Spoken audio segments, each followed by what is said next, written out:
Casting your vote and ensuring you have a say. That's where we begin our coverage on this Friday night. Counties across the state are preparing for what political analysts say is the most historic election of our time. In the wake of recent events opening people's eyes to systemic racism and during the coronavirus pandemic, 25 News reporter Leah McNeil has details about what you need to know to make sure your vote counts.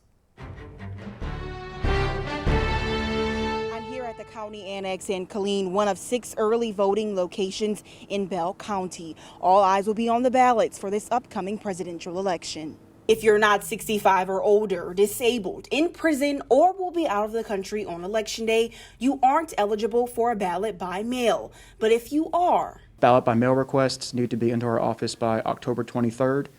It is a Friday, and we check the mailbox usually around 5 p.m. just to make sure.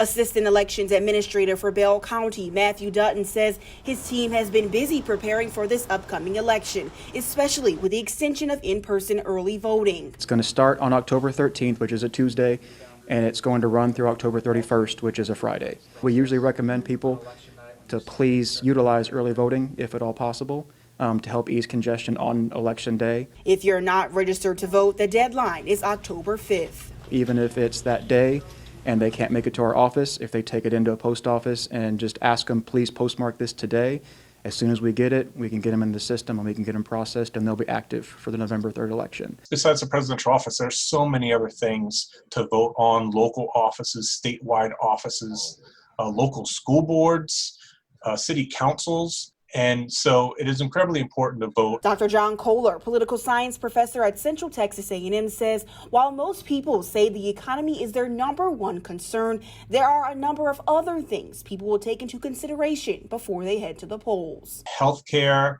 the coronavirus response, climate change, Supreme Court appointments, racial injustice.